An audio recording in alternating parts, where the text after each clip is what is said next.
Hello viewers, welcome to நம்ம வீட்டு சோறு. இன்னைக்கு நம்ம பார்க்க போகிறது சுக்குமல்லி காப்பி எப்படி பண்ணுறதுன்னு பார்க்கலாம் வாங்க. அதுக்கு நம்ம என்னென்ன தேவையான பொருட்கள்னு பார்க்கலாம்.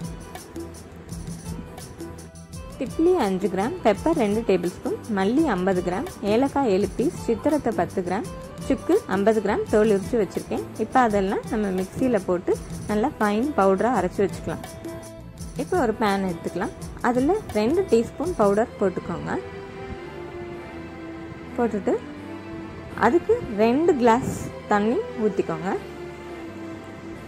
இப்போ இந்த கொரோனா டைமில் நம்மளோட நோய் எதிர்ப்பு சக்தியை நல்லா அதிகரிக்கிறதுக்கு ரொம்ப உதவியாக இருக்குங்க. நல்லா எந்த டைம்னாலும் சாப்பிட்லாம். ஸோ இப்போ ஸ்டவ் ஆன் பண்ணிக்கோங்க. ஸோ இதில் நம்ம இப்போ பனஞ்சக்கரை இல்லைன்னா பனங்கல்கண்டு ஏதோ ஒரு சுகர் நம்மளோட இனிப்புக்கு ஏற்ற மாதிரி ஆட் பண்ணிக்கலாம். ஸோ இப்போ இது பாதியாக வத்துற வரைக்கும் நல்லா கொதிக்கட்டுங்க. இதை நீங்கள் எந்த டைம் வேணாலும் போட்டு குடிக்கலாம். இந்த பவுடரை நீங்கள் பண்ணி வச்சுக்கிட்டிங்கன்னா எப்போ வேணாலும் எந்த டைம் வேணாலும் போட்டு குடிக்கலாம். இப்போ நல்லா பாதியாக வத்திடுச்சு. இது குழந்தைங்களுக்கு கூட சும்மா கொஞ்சமாக கொடுக்கலாம்.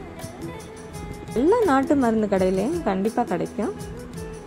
ஸோ இப்போ இதை ஃபில்டர் பண்ணி ஒரு கிளாஸில் ஊற்றி சர்வ் பண்ணலாம். கண்டிப்பாக எல்லோரும் ட்ரை பண்ணுங்கள். இம்யூனிட்டியை பூஸ்ட் பண்ணுங்கள். இது வீக்லி ட்வைஸ் கூட குடிக்கலாம். சளி, காய்ச்சல், இருமல் எதுவும் வராமல் தடுக்கும். வந்தாலும் க்யூர் பண்ணிடும்.